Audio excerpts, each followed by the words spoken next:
Ladies and gentlemen, boys and girls, and dreamers of all ages, welcome to the Disney Countdown Show. Remain seated, please. Permanecer sentados, por favor.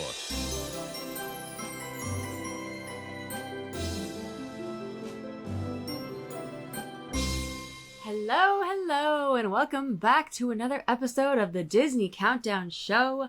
My name is Megan, also known as the Magical Millennial, and joining me today is my lovely host from the other coast, the Dapper Danielle. How are you, Danielle? Hi, How are things? I've been running around like a chicken already since before we were filming, right? Yeah. And I dropped mom off at the airport. Traffic was ridiculous, so I came running home. Barely made it onto the podcast recording in time, but we're here and we're ready to talk about all things fall vibes. For the YouTube family, they can see this right now. But Megan, do you see all my fall decor out? I see it. So I see some of it. I see the house in the background. I got is this a screen that's a little narrow, so I can't. Oh, it is a little narrow, yes. But I have Zero hiding back here. I have a little pumpkin dog. I got a Mickey pumpkin. I got a big pumpkin, and I got my bats. I got a little bit of everything going on. I see the bats. That's and cute. Then my little candles going right now, so it smells like apple cider, like fall in here right now, and it's wonderful. Oh yay! Oh, Chris, changed the outlay, the layout of the screen, so now I can see it. Now it's like widescreen. Okay, that's so cute. Very orange, very festive, very fall, and yes, that's perfect timing and right on theme because we are counting down, y'all, our top 10 Disney Park spooky season faves. Now, this could be anything from food to shows to just the vibes of spooky season. Mm-hmm. So I am so excited to get into it. Are you just ready to talk fall, Danielle? Because we're officially in October. Halloween is almost here. And I'm feeling all the fall vibes right now. Yeah, well, and I feel like for some of us, we're still having to manifest our fall vibes, you know?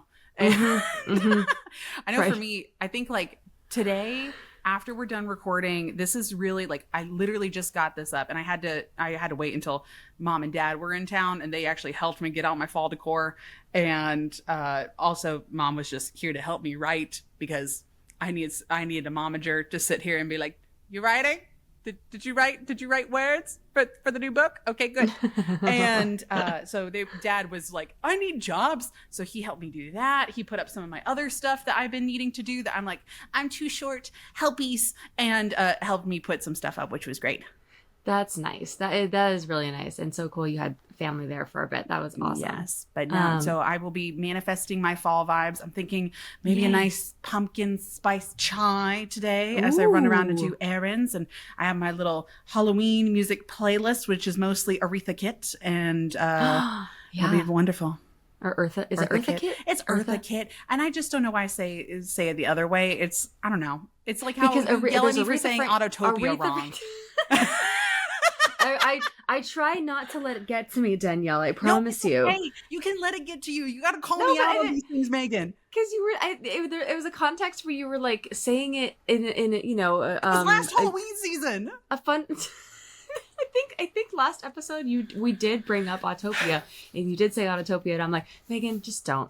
Don't call her out. You say it every single time. I don't know if it was the episode, if it was like our Patreon virtual hang, but I was like, you know what, we're gonna let this go. She's talking. Just shut up. No, you can call me out, Megan. It's fine. Okay. Sorry.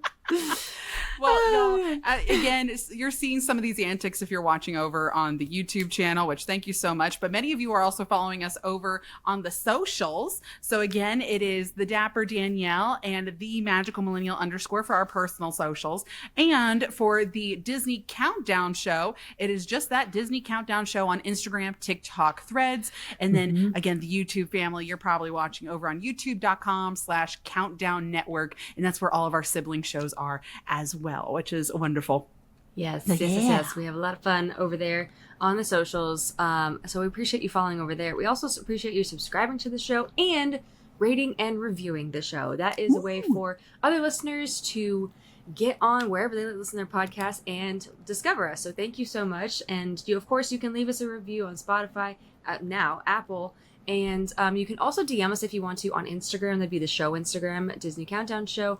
Or we also, if you like, a little bit of email and you just want to type away, go for it. We're at DisneyCountdownShow@gmail.com, but we do have some reviews here that we'd love to read. Danielle, would you like to get us started with this first one? Absolutely. And did you see our Patreon? So our Patreon family is also listening in live right now. Oh, yes, we do have a live chat. Hi, and guys. I love how Kelly said, I heard that too, Megan. It was when she was reading the review from a fan.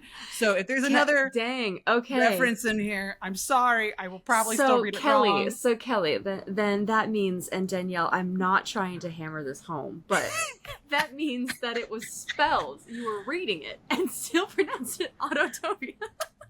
I can blame it on the dyslexia, okay? And my brain's going to read it however I want to.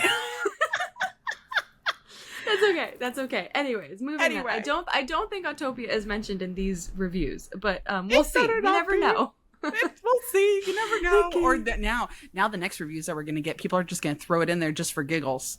And and then oh my goodness. Yeah, anyway, I know they're just gonna like put it in parentheses. Put it in parentheses. Yep. This first one is gonna be from Tom on Instagram, and I want to say Tom Morrow, but it's from Tom, and it says, "Hello, Megan and Danielle. Been a major catch up from the beginning and listening to the sights, sounds, and smells episode.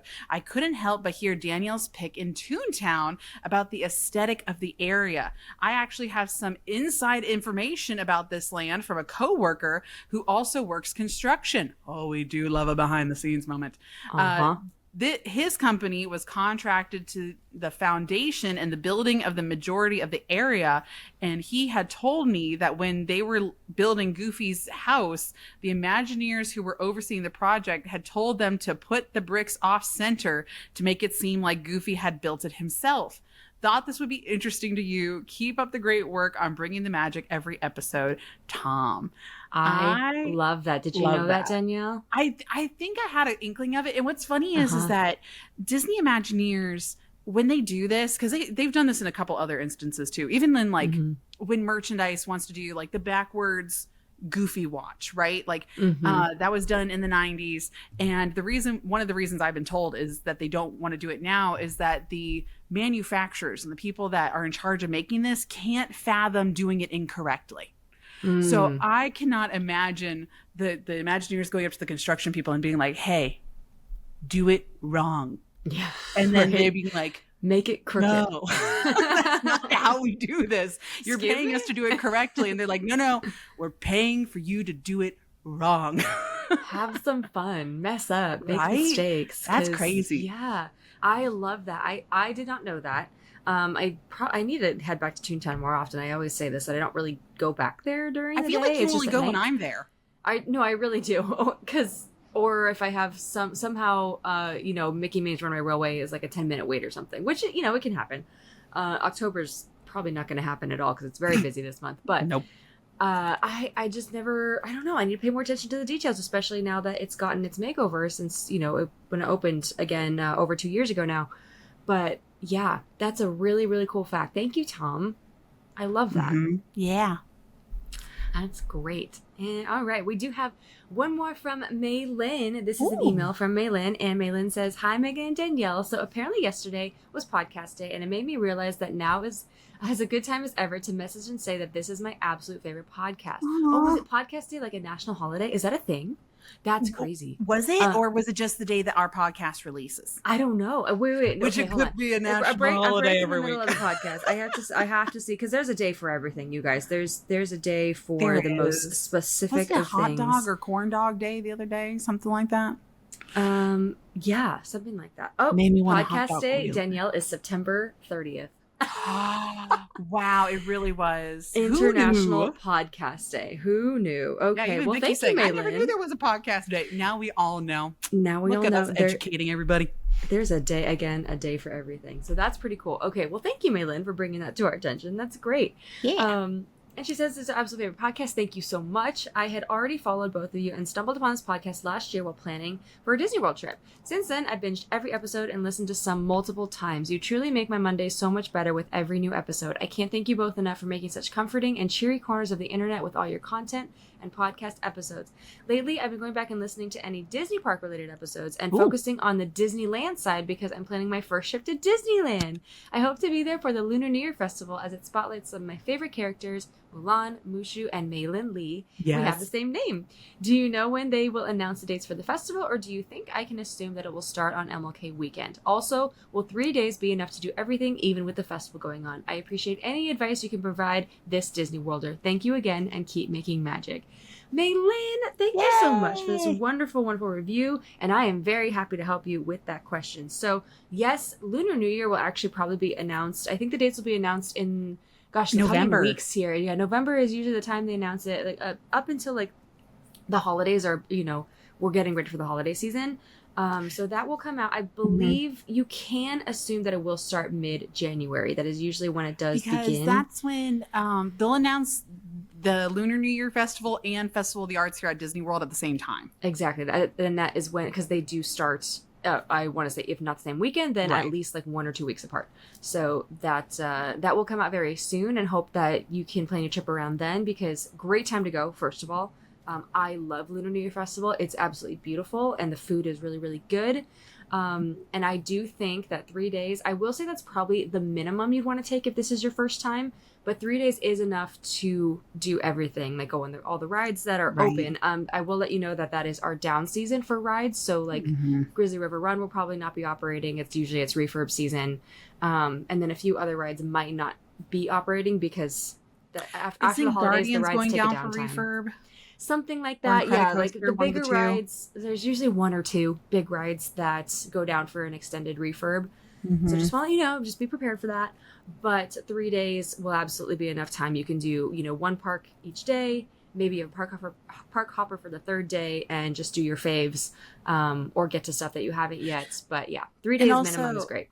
Like when you think festivals, they have a good amount of booths available, and they have like the little pass thing. It is not to the same extent that you have to go all the way around World Showcase. 100%. It's a little more confined. If that makes sense. Danielle, you're 100% right. And Lunar New Year Festival technically is a bit smaller than our other 2 big ones, like Food and Wine and Festival Holidays. They have, I think, 1 or 2 fewer booths, and like the Sip and Savor Pass has only 6 tabs instead of 8, that kind of thing. And it has shows and everything. You got the parade. I love the parade that goes through. Usually really cute. Cavalcade. Yeah, really cute. But it is technically just a tad smaller. Yeah. Yeah. Have a great time. I hope to see you there. Yeah. Yay. Oh, wonderful. And now that's all the reviews that we have right now, but we do have 2 new Patreon members. Well, one brand new one and one rejoining us again, and it's going to be Mariah. We have another Mariah. Hey, Mariah. I feel like the Megan and Mariah family is growing. And they are becoming stronger and stronger out of the Patreon family. And then Sarah has rejoined us again back to the DC33 family. Welcome back, Welcome babe. back, Sarah. Good to see ya.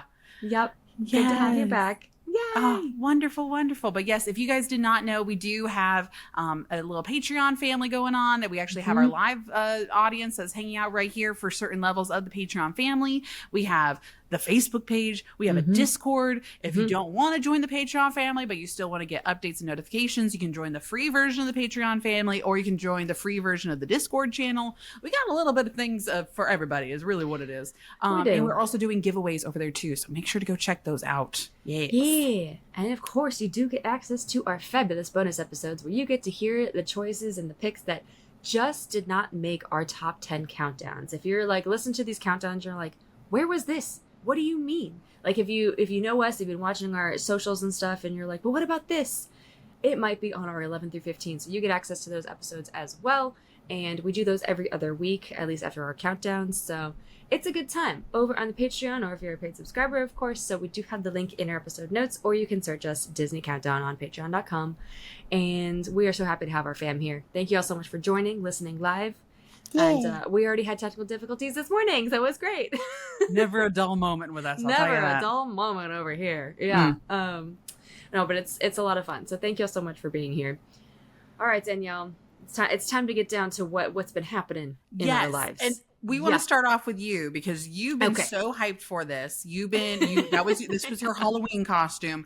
You were the Tron girly. You went to the Tron Aries event, correct? I did go. I was very fortunate to be invited to a screening with a Q&A with Nine Inch Nails and Jeff Bridges afterwards. That was so cool. So we watched the film, had the Q&A, and it was a great experience. I want to talk about it without spoiling it, which I can absolutely do because I think I have in the last 24 hours. So essentially, like the movie, and by the time this episode airs, it'll be out for a few days. The movie itself, the visuals, stunning, and I knew they would be. I think it's so cool what they were able to do in real life and have Tron be in, a city that exists. Right. But in terms of the storyline, I just thought, it was just, there's so much potential for Tron. I love Tron Legacy. That is where this love began for Tron and the IP. With Tron Aries, there was so much potential to like bring us a bigger message to it because I don't know if it's obvious, but a lot of it has to do with AI, right? And I was just sitting there like, wow, this writing, first of all, is not good. And like the script, no, it's not good. And I think anyone can realize that. I'm not that big of a movie critic, but I was just like, dang, this script could be so much better. What is happening? That's what now, to be fair, other Tron fans and some of our friends that were also at this event were literally saying the same thing. They're like, it was beautiful. It's beautiful. It needed more. The music was fantastic. Nine Inch Nails, I am a fan of them, and I think they crushed it with this style and the music compared to Daft Punk, because the majority of the movie is the red side, right? This is the more intense. This is technically the villain side of the grid. So it totally reflected in the music. It was mostly the writing and the plot. It's so frustrating because you want it to like hammer home a message. It literally to me said nothing, and and I was like, dang, we could have done something so much more here, but so they didn't hammer the home of the idea of like the dangers of AI and artificial intelligence. I don't want to spoil it, but no. Which is infuriating. Okay, so then this makes me wonder. So huge. It's a huge topic right now. Did AI write the script then? And then does that mean they're not trying to get the AI angry? Is this what they're feeding into? The conspiracy theories can go wild, man. I know, and that's what I'm saying. Like, it essentially doesn't touch on the fact that AI is dangerous. We have to think about the harmful effects with also the positive, because I'm not going to argue that there's not any positive things to AI, right? But it was unfortunate. The thing is, it was 10 years in the making. At least that's what Jared Leto says, that he's been working on this movie for 10 years. He is also a producer on the film as well as the main actor, the main character. To be fair, AI has dramatically changed here within the past 5 years alone. Right. So I don't think it was used, if at all, in the film or creating the film. I sure hope not. And it really doesn't look like that. Okay. But yeah, the writing, I don't know if they just thought that the writing or the visual effects and the story would offset the writing, but you can really tell it's like these are some of the most talented actors in Hollywood right now. I mean, I love Greta Lee. I have for a good years. Script, right? Jared Leto is technically a good actor. I know some people don't like him, but he is a good actor. And then Evan Peters, who's fantastic. That's the other thing. I love Jodie. Jodie Turner-Smith was absolutely fantastic. I love her. I'm obsessed with her now. And who else is in there? One of the main characters, and she's like a really, really talented actress. Anyway, some of the best actors in Hollywood, and it just fell so flat. And I was like, darn it. Like, there's some parts where I was bored, and I'm like, I don't want to be bored in a Tron movie. Excuse you. It should be like I don't know. I feel like Tron, the original film from the 80s, and even Legacy, there were points of, even though there were slow points, it made you start racking your brain on like how a computer would think and how it would work. Yeah. And so in those slow points, you're already wondering and you're trying to guess what's the next step ahead. And there's just not that. Right. No, it's yeah, it was unfortunate in that regard. Again, I had a good time. I love the music. I enjoyed, again, the visuals, and yeah. But anyways, I'll go see it again. I'll take my husband, or I'll go with my friend and watch it again, because maybe I'll give it a second go. But anyways, that was my first reaction. So yeah. I don't want to. I'm not trying to bash it too hard, but that was it. I understand. Yeah. So, anyways, still a good time. Still wore my jacket and had a good time. Okay, good. But Danielle, okay, we were just talking about some writing that you were doing. How is the second book coming along? And I believe is there another book that you're potentially working for, or how's the second book coming? The second book is done. That's the one that's coming out in January. That's the one that's done. I had a feeling that one was done. Yeah, so it's ready. Yes. It's pre-ordered and all that. So some is available pre-order, or it is available to pre-order everywhere. Okay, literally anywhere and everywhere. Yeah. Okay. Which is amazing, and I love that so much. You'll be seeing that announcement video probably before this episode even releases, of saying, hey, because I had to wait until at least 3 months before the book released, which is January 6th, and so I'm like, okay, can I talk about it now? And the publisher's like, yeah, sure. And I was like, well, you already put it out there, and half of the Patreon family already knew about it from previous episodes. So sure thing. Here we go. So you will see that video probably here very, very soon. And so what we're currently working on is the third book. And I have to have 50% of it done by the end of this month before Halloween. Oh my God. We're not even 50% of the 50% done yet. No, but honestly, I work better in a crunch and a little bit of panic. So yeah. I think it'll come together just fine. I'm actually having a really fun time writing these topics right now. And everything that didn't get to make it into the Magic Kingdom and the Epcot book, because they were a little too niche, is basically going into this book. That's awesome.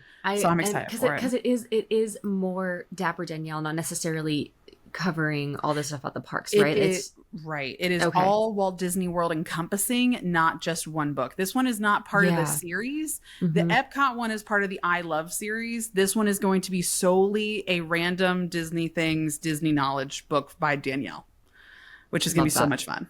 And I think people are really going to love that too. I know that, people love you and love what you have to say, and I just feel like this is going to be the Dapper Danielle. This is what I want to say kind of book. It's like the stuff that I couldn't put into the Magic Kingdom book and some of the Epcot, and I'm so excited to read it. It's very like you said, it is all encompassing, which I love. You're gonna be so smarty pants next time you come to Walt Disney World. Is really what I'm gonna say. I'm gonna have so many Disney World fun facts, and I'm gonna be pointing stuff out. Like Danielle told me this. Literally everything I tell you whenever you're here is basically what's going into the book. And I'm so excited. Like, yeah, I already knew that because I was hanging out with Danielle and we were just walking around Epcot and she already told me all this info.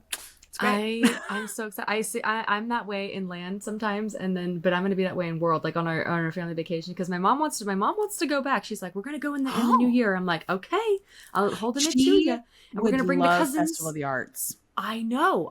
She's been to... Wait. Hold on. That was actually the festival that was going on the first time we visited in February when COVID was happening.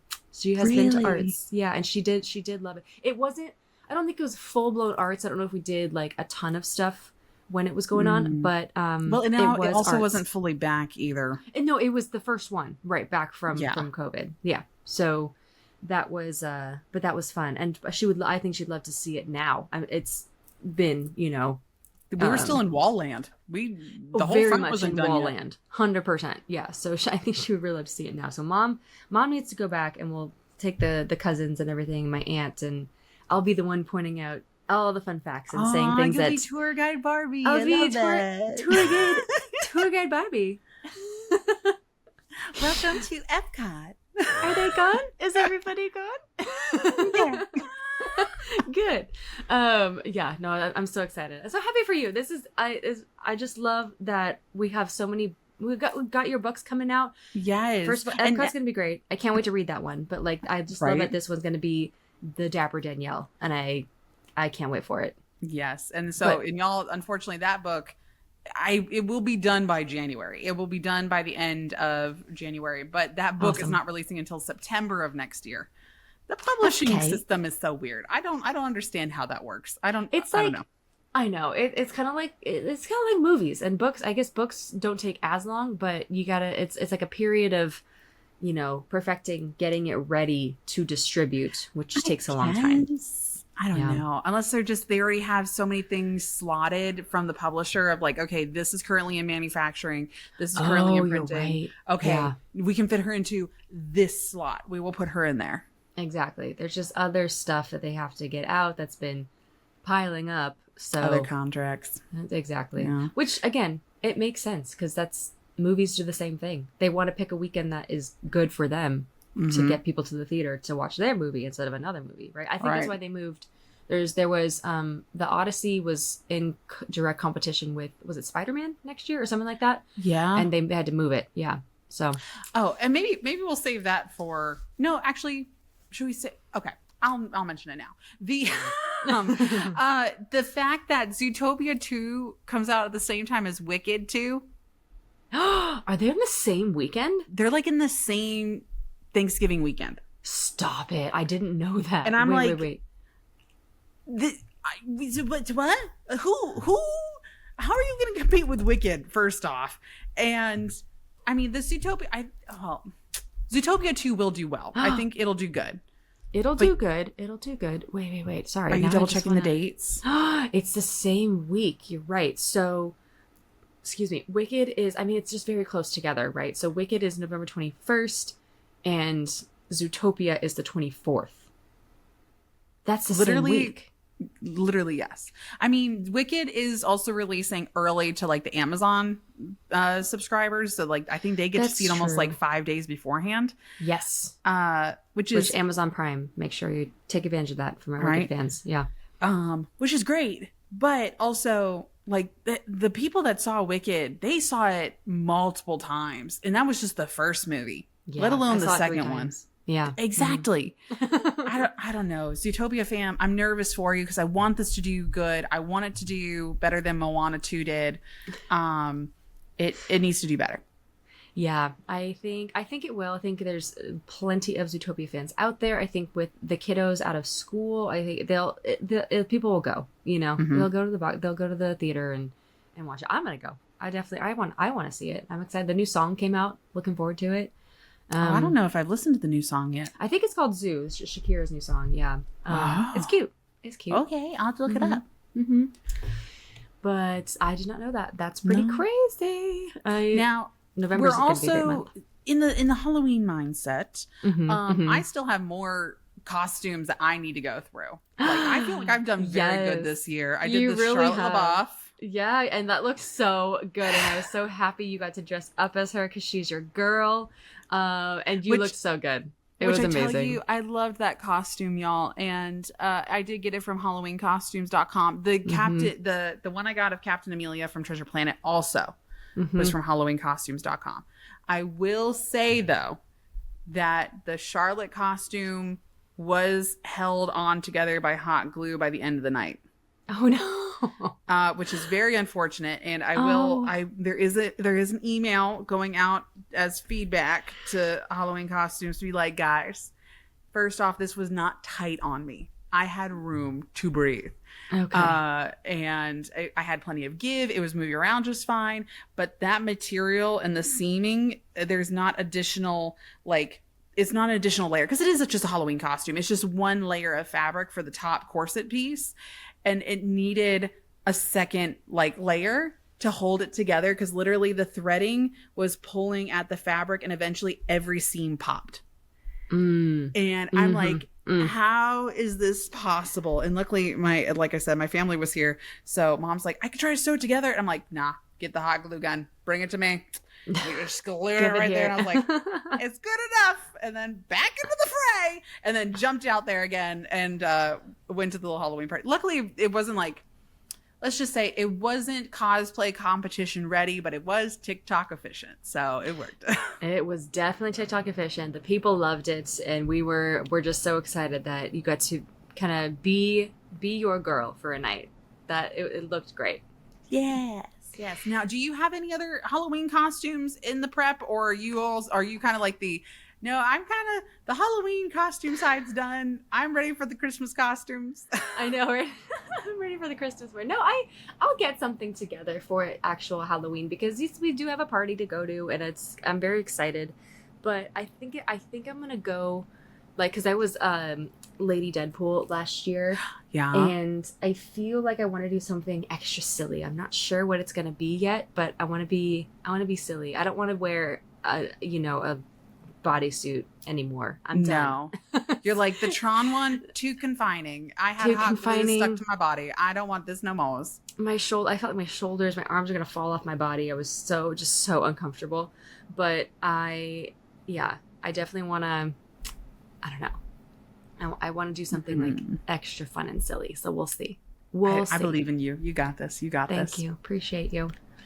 But I think, Danielle, is it time for us to get into some Disney news? Let's do it. We interrupt our program to bring you this. Disney news.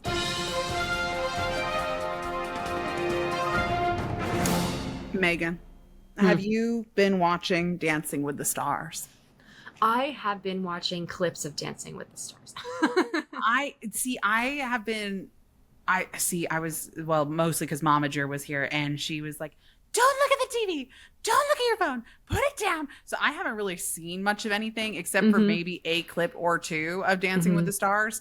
And it was Disney night that just happened. It was Disney night. They had and we love Disney night every year. They always do such a fabulous job with the outfits, and I love hearing all the songs that play. The dances are amazing. I did watch Alex Earl's. I still have to watch Robert's, but so I'm gonna catch up today. And it looked beautiful. I did see clips here and there. So by the time this episode airs, I'll watch the whole thing. Did you see that Robert went to Disney Animation Studio? Yes, And- because he's voicing a koala in Zootopia 2. How cute is that? How perfect is that? I'm so excited for him. I really hope the koala is not a jerk though, because like, I don't know, koalas are kind of jerks, but Yeah, they are. And I think the clip of the character art that they showed, I was like, oh no, this koala is gonna be a sassy little jerk. I don't know, can we not have like a nice koala? That's all I want. I hope he's nice. Because Robert is so nice, and I want it to reflect his character. But you know what? If Robert can act like a jerk, then I'm all for it too.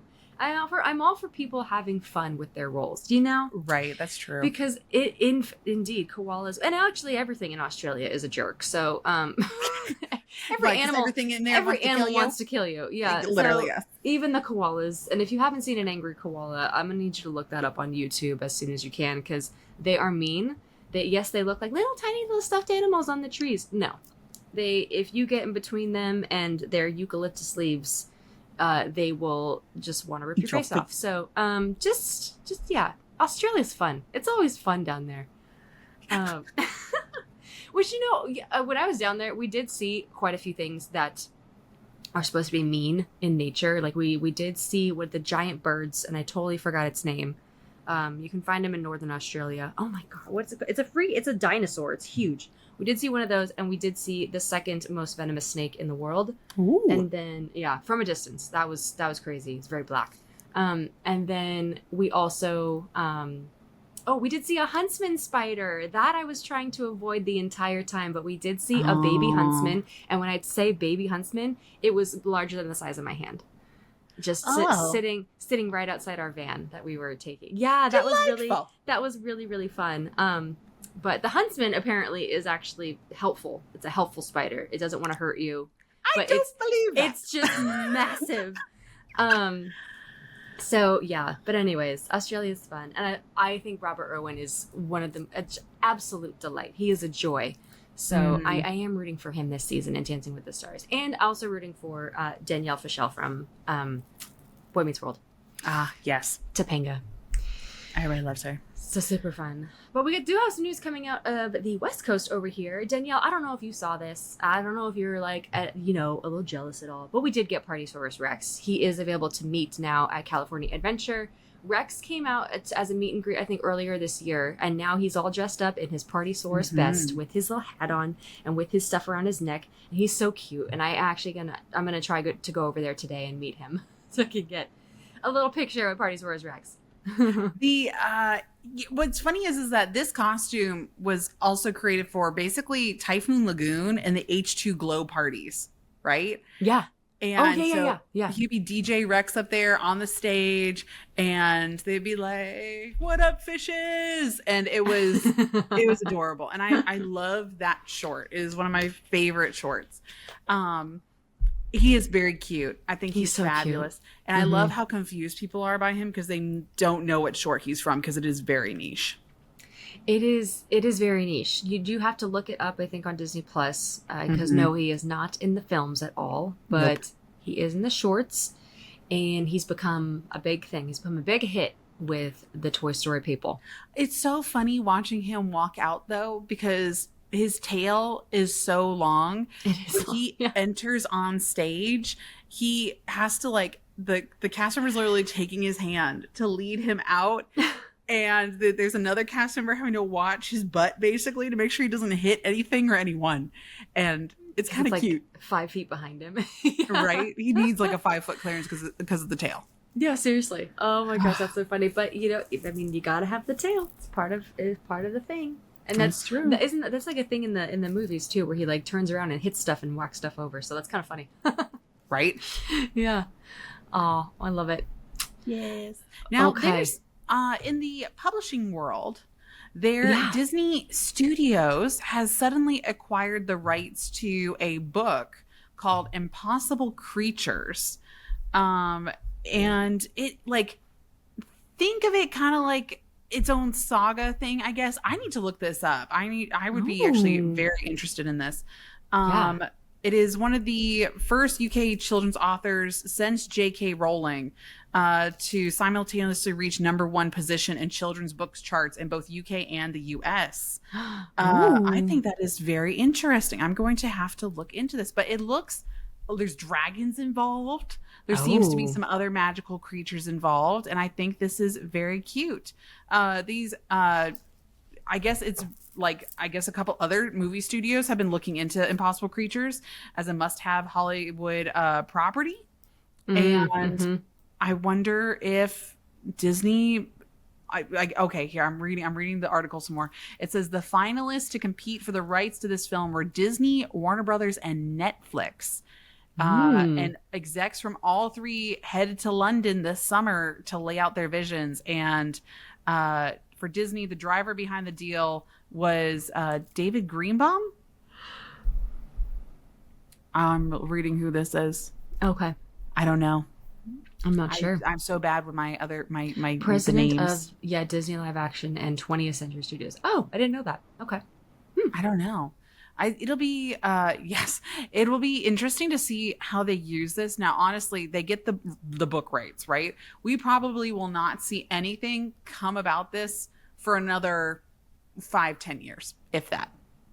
At least. Right? Yeah. At least. Yeah. Unless for some reason that there's something in the contract that says you get this, you have X amount of time to do something with it, and then it goes back into the pool or something like that. But I kind of doubt that. Yeah, I think this was definitely an acquisition that they probably have been looking at for some time, and because they're like, we missed out on Harry Potter, we're not missing out on this. Literally, yes. Because it seems like a very good opportunity to bring these creatures to life, and that's right up Disney's alley, you know. Disney, and they wanted it. Like, we had the chance to make dragons, and you haven't given us to it yet.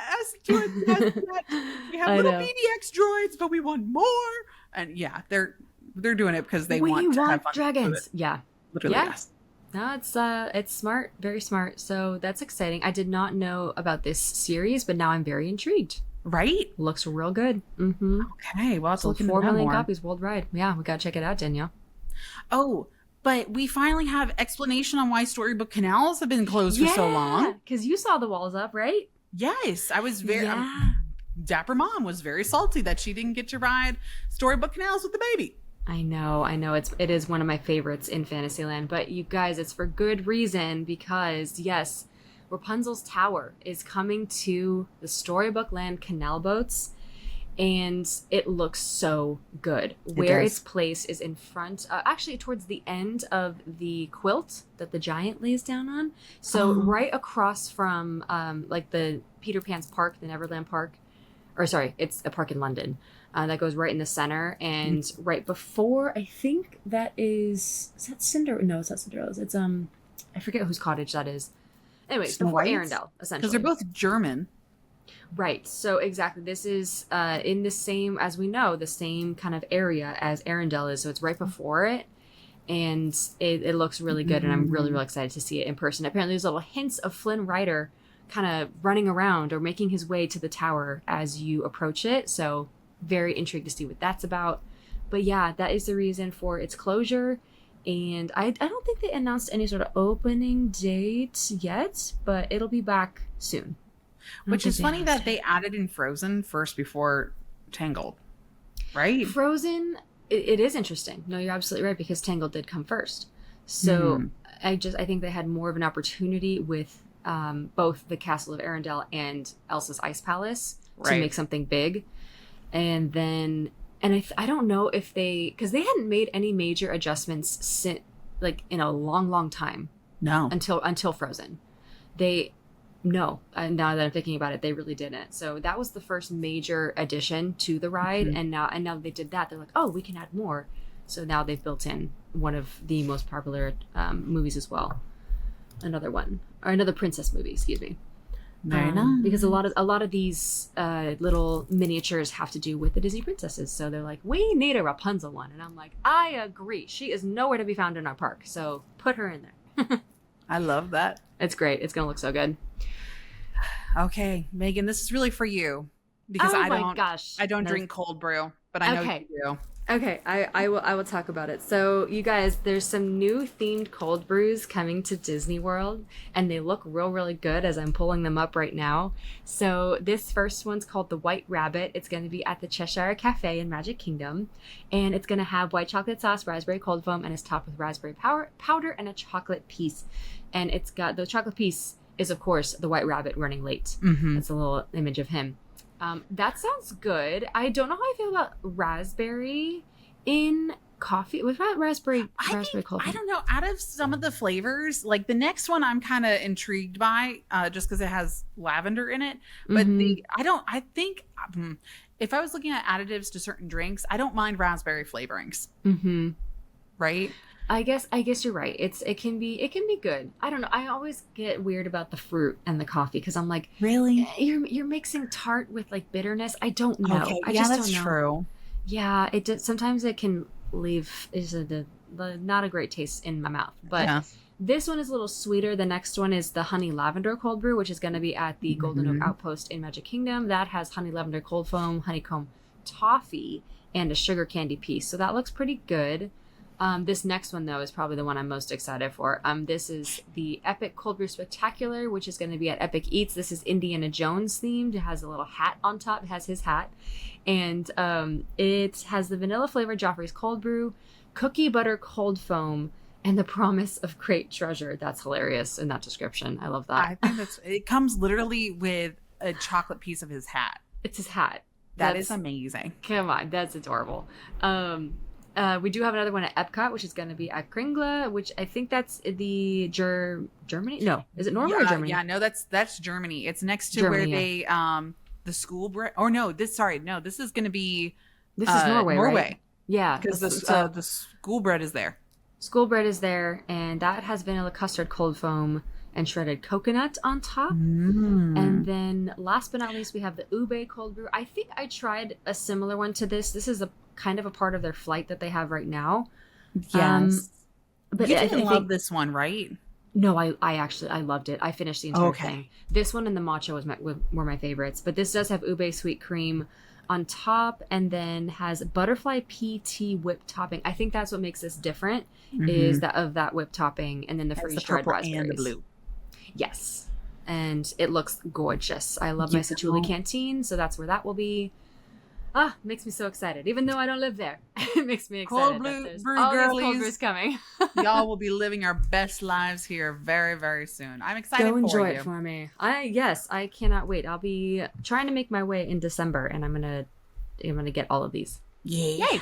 And then one last thing to touch on Disney news. If you guys did not know, there is a chance to win a night stay in the Cinderella Castle Suite here at Walt Disney World. And it's all through Make-A-Wish. They're doing another thing through Make-A-Wish. And this is your chance to be able to win, but also support a really good cause at the same time. So we do highly suggest going and checking it out. It is a one-night stay at Cinderella Castle Suite. It's for up to 4 people. It also includes breakfast at Cinderella's royal table in the Cinderella Castle Suite. Really? Yep. And then a 2-night resort stay also in a standard room at a deluxe Disney resort. Typically, they will do Grand Floridian because it's the closest thing to it. So technically, you're getting 3-night stay, but one of those nights is inside the castle itself. Yep. That's so cool. Oh, plus, oh, wow.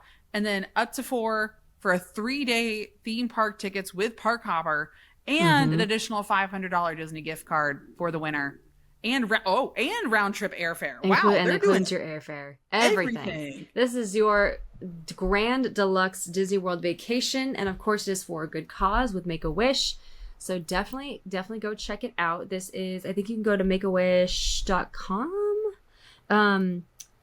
Okay, hang on. So you do have to, it's a donation based contest. And so like if you give $25, your donation gets you 250 entries. Yes.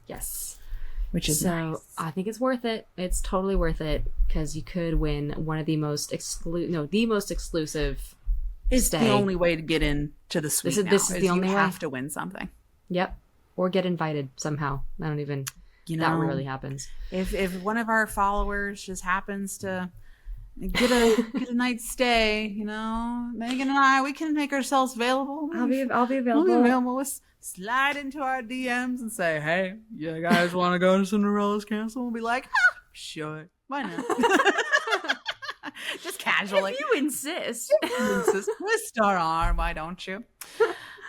No, but good luck, everyone. I'm also going to go and enter as well. Yeah.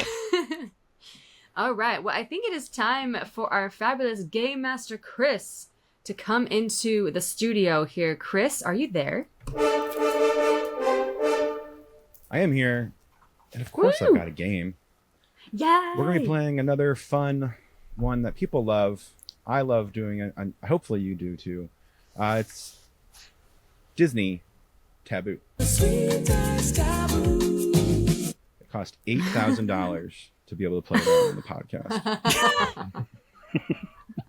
It's totally if it did, y'all, no, it doesn't. Y'all just don't make them nervous like that. But no, it doesn't cost anything. I don't think Sade would be upset with me if I did it. I'm sure she probably likes Taboo. That's why she wrote the song, right? Right. Anyway, exactly. Here we go. Exactly. So the way this game works, if you don't know, is I individually sent Danielle and Megan a list of spooky Disney stuff. Their job will be to get the other person to guess that stuff. I've also included some words that are off limits or taboo, if you will. And they'll have to avoid saying those. At the end of each round, we'll be sure to mention the taboo words so we can keep people up to date. Let's give it a shot. We got 3 each. We can do it. Let's start with Danielle to read to Megan. Okay. So I'm the one that's having Megan guess, correct? Yes. All right. Let me double check this. Okay. Now, I can say full sentences, right? I just can't. Or do I have to say individual words? It's not like password. Yeah, it's not full sentences. Yeah. Mm-hmm. See, I keep getting the two confused. I think I do this every single time we play this game. That's okay. Okay. So this is a part of a film series. Okay. Released before Cinderella. Has a spooky vibe. Okay. And a character named Katrina inspired Cinderella's inspiration. Katrina. Oh gosh. Man, the whole story is voiced by oh no. Oh my goodness, what is his name? It's when the spooks have a midnight jamboree. Oh my god. There might be a horse involved. It's not Adventures of Mr. Toad and Ichabod Crane? But who specifically is the bad guy in the second part of that Headless series? Horseman. Yes! Oh, okay. That was rough. That was very hard. All right. I think I was sure, going really niche. and I'm sure Chris gave you some pretty good words that you couldn't say. So. Oh yeah, no, I couldn't say Sleepy Hollow, Parade, Pumpkin, Rider, Gallop, Ichabod Crane. Oh, okay. So I was trying to mention like other characters in the series, Mm-hmm. and then I couldn't just say, he starts off the parade in both Disneyland and Disney World. So, Got it. Yes. Okay. So your random history thing, y'all, as Ivana just asked this came out before Cinderella. Yes. And if you go watch the story of Ichabod Crane and you look at Katrina's character design and how she moves, she was a character test for Cinderella, and they share so many similarities. Yeah, I can see that. The more I think I did know that. Yeah. Mm-hmm. All right. Okay. Well, we got there. You did a good job, Danielle. Very Thank nice. You. Okay. This first one for me. So let's say, making sure I don't say any of these words. Right. Haunted mansion. Okay. Spooky season. Okay.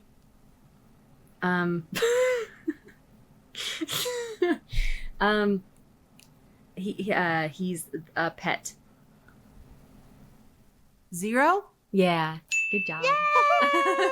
I was gonna bark. Oh, please. I wish you would have barked. I should have barked. Because he has such a distinct, cute bark, though. It is really, really It's cute. really cute. It's a cute bark. I know. I was gonna try it, but I should have done it. Dang it. It's all good. I would have been like, "You mean the dog that's there with the keeper? Because he doesn't really have a name. I know. And What do you mean? He doesn't really make noise. He goes, He just shakes and is yeah. so skinny. He's Did a you see the scaredy Josh? cat, though. Did you see the Josh Gad video when he was a ghost host? I loved when people are just like, "What are you doing here?" And he's like, "I work here." Basically, that's what he was saying. It was And then so funny. One of the moms is like, "He's the voice of Olaf," and he's like, "She's lying to you," or like, "She lies." She dies.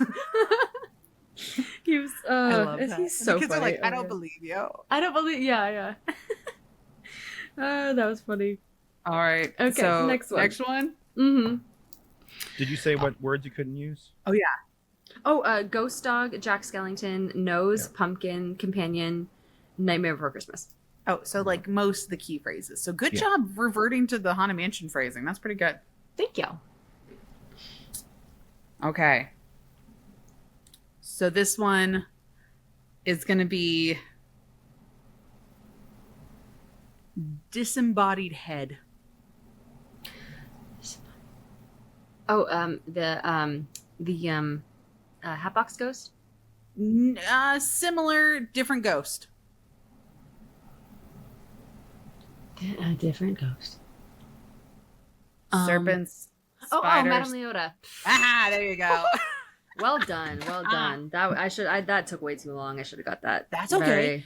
So my taboo words were Much earlier. crystal ball, seance, haunted mansion, floating, and spirit. You see how I said ghost there instead? That's fine. what you got to do. Is you got to think on your toes. Yep. Yeah. All right, nice job. Okay. So, okay. Last clue. Big house. New Orleans Square. Haunted mansion? Yeah. Oh. Crushed it. Ta-da! What were your taboo words then? Oh, ghosts, doom buggy, hitchhiking bride, and foolish mortals. Oh, everything else you would use to describe it. That's pretty good. Exactly. All right. Last one. I love how Chris gives me a hard one that doesn't make Yeah. sense for me. Ooh. Okay, Well, you're okay, reading okay. it to her, so maybe it would make sense. Maybe she'll Exactly. Let's see. So we went to this thing. When we were exiting it, I looked at you and said, "It was cool, but why?" It was. I mean, Is it it was cool, but like, why? Oh my god. Oh my. I see. I know what you're. I know what you're talking about. We saw it before seeing Maleficent. Oh. Not Villain's Grove. Yeah. Okay. That is exactly that. Literally in the video that I have. Literally in your YouTube was video. neat. I was like, that But was why? cool. But why? And so my taboo words were Oogie Boogie Bash, lights, forest, walkthrough, show. See, that was a hard one too. That's 'cause a I'm hard like, one. how do you, only because I've been through it and I could give it back to like a specific experience that we had. That's the only reason why I could say it was this time and place, and this is when we went through it. Yeah. Yeah. Wow, good That one, was a Chris. good Trying one, to stump Chris. us. Well done. Well done. Okay. Let's see. Last one here. Yeah. Okay. Okay.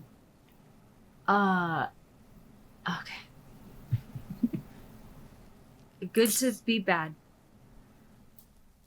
Descendants?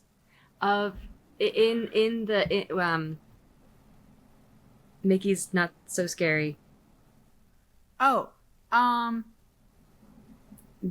Disney Whole thing. villains? Whole thing. It's Good to Be Bad. Your favorite. Mother Gothel. Mickey's The Not So whole- Scary Halloween whole, Party. The whole thing. The whole song? Or What's it part of? Like, what's it in? When do you hear it? oh, Mickey's Boo to You Halloween Parade. There you go. There you go. There you go. So my taboo words are floats, characters, Magic Kingdom, music, and performance. I love how you're just like Danielle's favorite song. It's Good to Be Bad. I was like, okay, yeah, what about it? Sure. Yeah. Yeah, these are the skeleton band. What more do you want? Oh, you mean the actual parade itself? Ah, sure. I said I was trying to find the skeleton band, but so I thought of the song and I was like, I don't know. Because what were your taboo words for that one? I couldn't say floats, characters, Magic Kingdom, music, or performance. Oh, okay, yeah. And literally the song Boo to You is in the name of the thing, so you couldn't say that either. Exactly.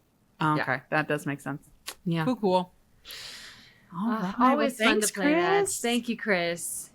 No problem. Thank you. Appreciate it. Well, that was a really good game. I really loved that. I love Taboo. That's a fun one. It's one that's my family and I get very intense with when we bring it out for holidays Ah, and family game night. Yeah. But thank you, Chris. Appreciate it. All right. Now it's time, Danielle. Are you ready to get to this countdown? Yes, to get into our top 10 Disney Parks spooky season faves. And now this one we kind of left very vague, Very vague. right? Yeah. So it could be anything from like a sight, a sound, a smell, a taste. Mhm. It could be maybe like a song. It could be like an overlay. It can be multiple different things. Absolutely. Yes. It could be a ride. Exactly. So I did start to think like I wanted it to be something that was available to everyone who had a park ticket. So I have left out Oogie Boogie Bash and Mickey's Not So Scary. Oh, and see, I think I went with more, maybe a little more party things because we don't have as many things that are available not in a party. Does that make sense? And I totally get that. Absolutely. Yeah. Yeah. So this will be a good, interesting. I will be interested to see how our list balances out. Me too. Me too. I feel like we're going to have some very different choices here, but I'm excited to get into it. I have no idea who started off last time. So I think. Hold on, I'm thinking hard. I know. I want to say I did in the last regular episode. Okay. Like you recapped and then we went to 1 through 5. Is I that think how it so. worked? Okay. All right. So I will. It's all a blur at this point It's in all time. right. It's fine. I know. I will start us off for this one. Okay. So my number 10, and I feel like people are going to be like, "What?" But I'm saying it's a 10 because it's. Let me just explain. Oh, okay. My number 10 is Haunted Mansion Holiday. Now listen, and you're gonna be like, no, this is understandable. I already Thank see you. where this is going. thank you. I feel like it's so obvious to have this in your list because yeah, we look forward to it every year. I do enjoy it very much. I've only been on it a grand old one time this year because it is the same thing every year. I really appreciate how they change up the gingerbread house. I love seeing that every year and the artistry behind that. That's really fun and creative, and it's a good one this year. I like it a lot. And also the fact that Oogie Boogie got his little upgrade. He's all like shiny and spiffy and new, right? Yes. But everything else is relatively the same as it's been. They did change up the attic scene. I think in the last 2 or 3 years that has been shifted around because of our new bride, right? The new Heartbeat bride. You're So right. that got changed. But other than that, I just feel like this is such an obvious choice. I didn't want to put it any higher. I love it, you guys. I'm not saying that it's so overrated. It's not. technically It's fun. Christmas. But it is also Christmas. So exactly, it's 2 holidays combined. It's not necessarily all spooky season. And so that is why it's at number 10. Again, very much a great overlay. I've praised the person who started it in the early 2000s. But yeah, it's just a little too obvious for me to put higher in the list. So there you go, number 10. I understand. And honestly, I feel like I'm going to be honest with you guys. This one, for that almost exact same reason, is why it's in my bonus. It is not in my normal list. See, there you go. Because There I you view go. it more as a Christmas thing that just happens to start in the beginning of a Halloween season because of Jack Skellington's story. But I usually this is my in-between story. This is my end of October into November into the beginning of December kind of overlay. Does that make sense? Yep, absolutely. I'm glad I'm not the only one. I Okay. got you. Mine is very generic for this first one, and is something that they have added newer here to Walt Disney World, and it is now all of the fall garland and decor that they have in Frontierland. Ooh, I love that. Guys, when I tell you, You this did is get really something, excited. I got so excited. You will be seeing a video about this later on, probably before even this episode releases, but I will be going through and documenting all of the fall decor that they have now added into Frontierland and into Fantasyland, because for the longest time, and this is something I think I complained about last season, was that they only had pumpkins on Main Street. And I was like, where's the rest of the park?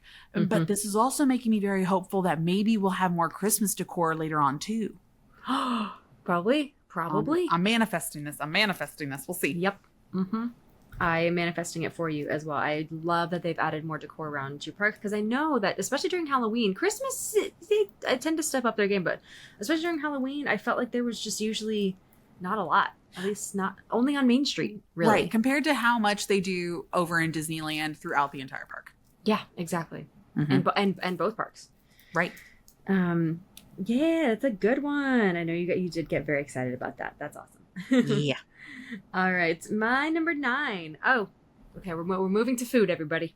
Ooh. This is going to be a recent development, and I hope they bring it back every year. It's the ube soft serve from Cozy Cone. Oh, man. It's this beautiful purple soft serve ice cream that has this hint of lovely sweetness. Ube is kind of like taro, everybody. It's like if you don't know, if you haven't had it, it is kind of like a starchy sweet potato, but very, very sweet. I love it. It just has such a good flavor, and it's purple for Halloween, and they put black sprinkles on it, and I'm just like, yeah, genius. It first appeared in 2024 and has returned for 2025, and I think it's going to keep coming because people really, really enjoy it.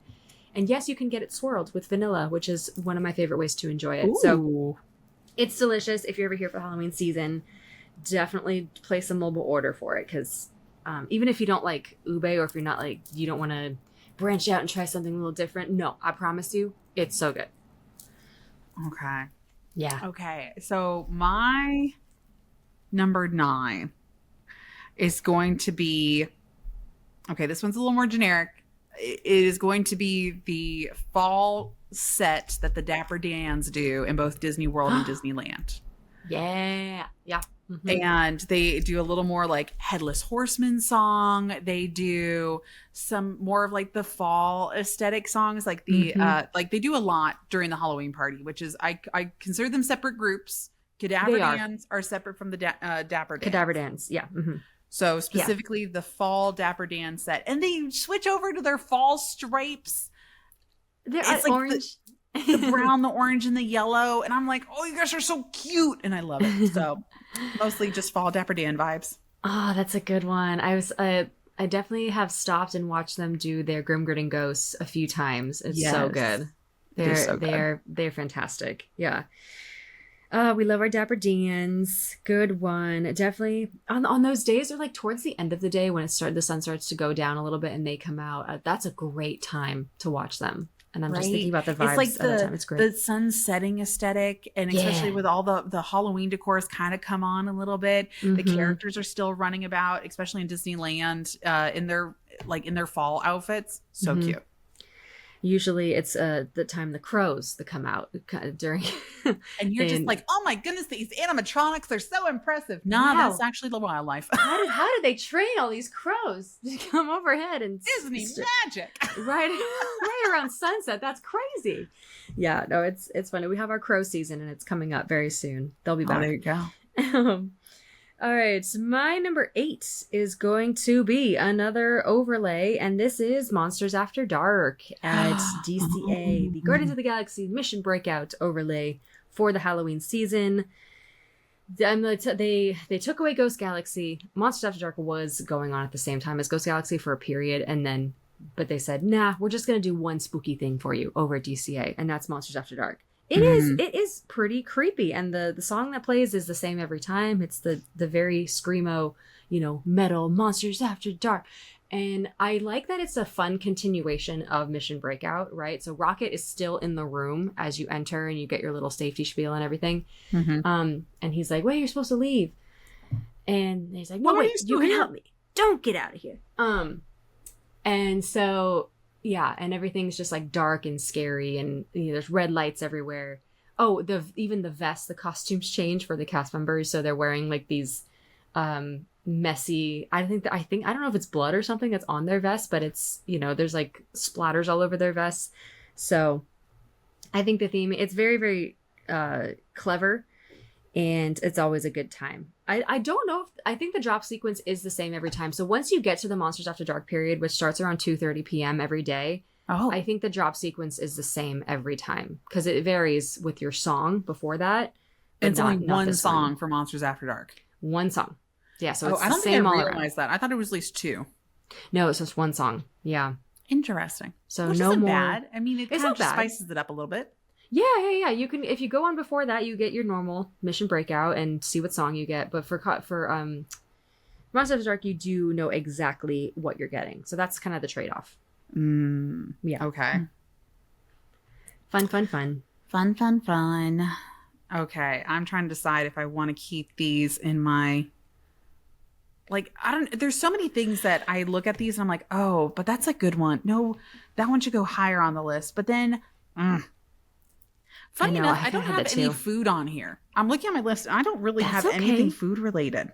That is A-okay. I did put 2 food items because I love pumpkin and But things. you also have more access to Halloween themed food items where most of ours is maybe just Halloween cupcakes. See, exactly. We have an array of Halloween food things at each, everywhere, right?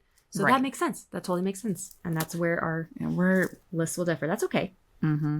And I didn't include anything food and wine related, even though that's during our fall season. But no, it's not Halloween vibes. It's not Halloween. Spooky vibes. Yeah. No. Well, for me, I went ahead and I put the Disney. This was kind of just overarching as well, but the Disneyland pumpkin decor, the ones that you have on the top of your Disneyland entrance and your Blinky. Thank you. That's so nice. I love my favorite pumpkin is the Elvis pumpkin above 20th Century. He's my favorite. I do love. Okay, I do consider that separate though. I'm specifically I'm gonna narrow down and be like the big pumpkins. You could the big pumpkins is fine. That's okay. Yeah. Yes, big. That makes sense. Big pumpkins, including Blinky. I get that. Including Blinky, because I think it's so funny. We have, when Mom and Dad were here, we were looking through the shops and stuff like that, and we were looking at the decor, and they had this cute little display in our Emporium window of the Goofy pumpkin, the Donald pumpkin, and the Mickey and Minnie. And Mom's like, oh, I want these for sale. And I'm like, well, that's because they're not technically ours. They're Disneyland's. And I think, like, even looking at the Halloween decor this year, like, there's some things that they have that are like, okay, this is specifically to the Disneyland people, and this is specifically to the Walt Disney World people. Yeah. Yeah. Right. And I love that. I love the pumpkins over there. I just love the variety and the differences, which I think it's amazing. I don't know. Yep.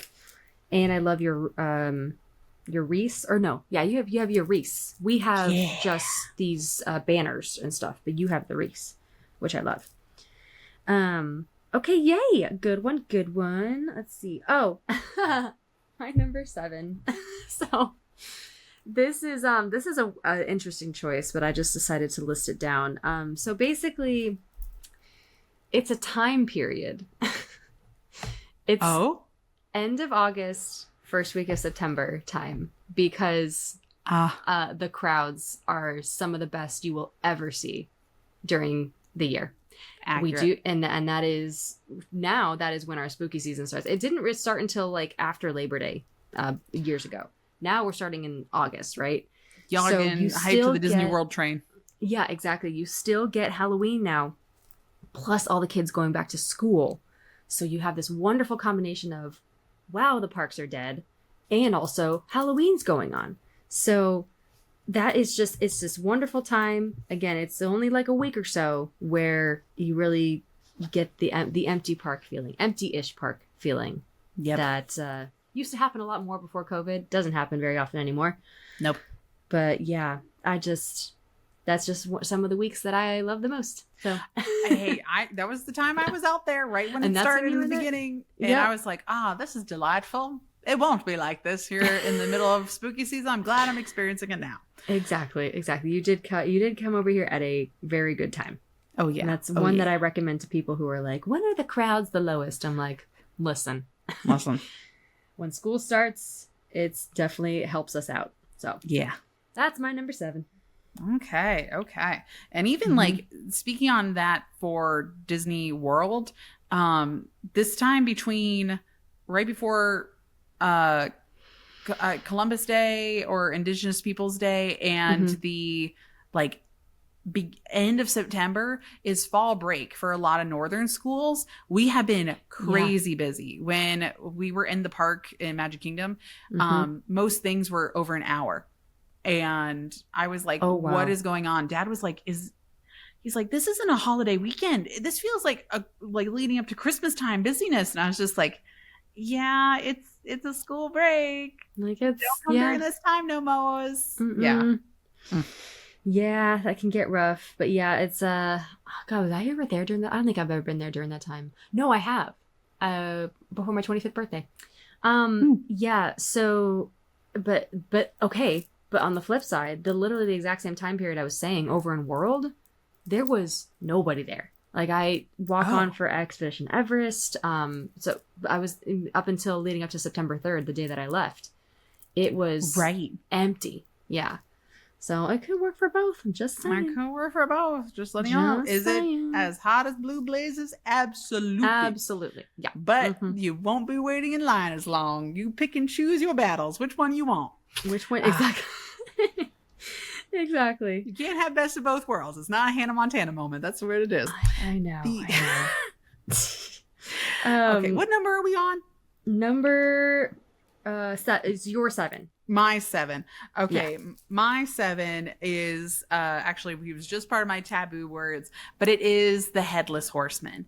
And for me, like, he was cool. Don't get me wrong. He was very cool over in Oogie Boogie Bash when he started off the parade and Ichabod's right there and they're telling the story. Like, that was cool.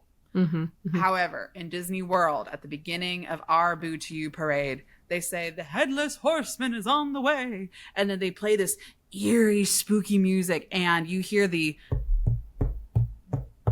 of him clip-clopping literally down the street. And he's not full-on sprinting. It's more of a clop. And it is so cool. He is the ushering in of my spooky season. And when we were watching the parade and seeing him come by, I was like, 'tis fall, let us begin. And I love him. So that's where I was like, nah, he's got to make my list. Oh, that's a good one. That's a good one. It is definitely the spooky season later, you know. Oh yeah. Bing Crosby and his song is really the coolest also. Oh, for sure.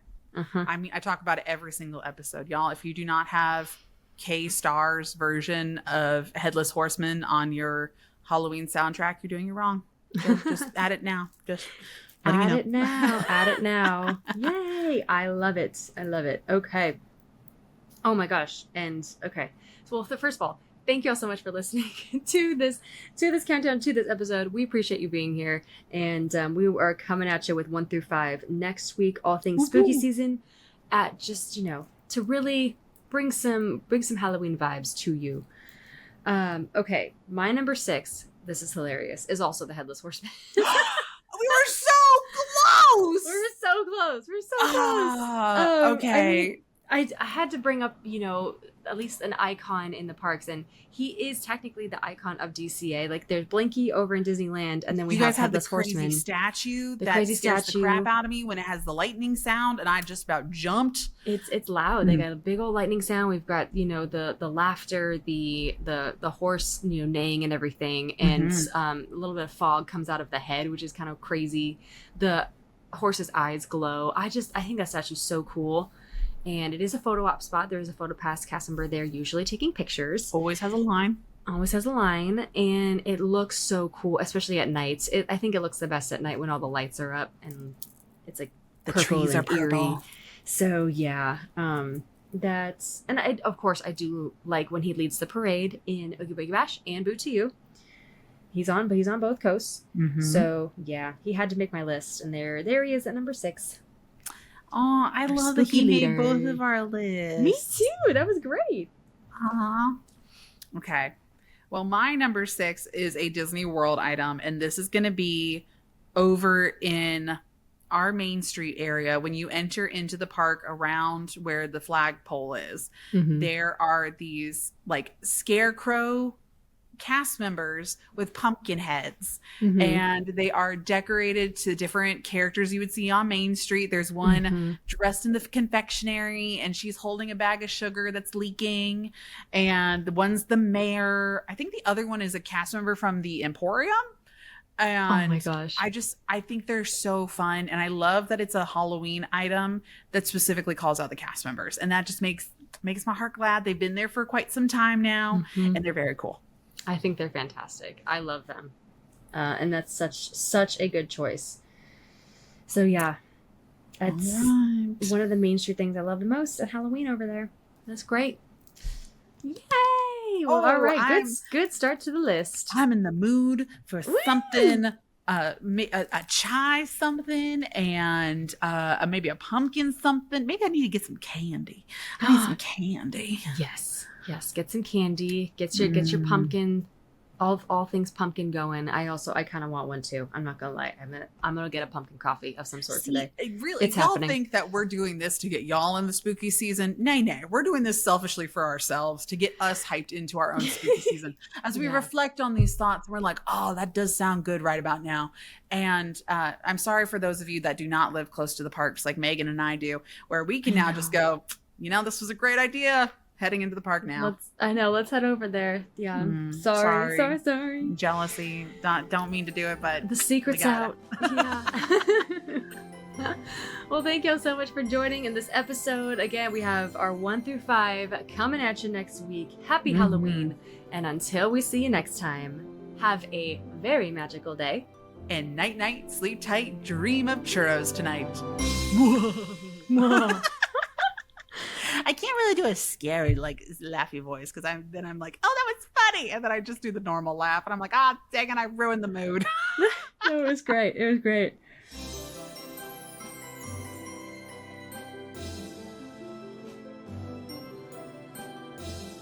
To have your name at the end of our new episodes and to receive a bunch of magical perks, please check out our Patreon via the link in the episode notes. Or visit patreon.com/Disney Countdown Show. We'll see you there.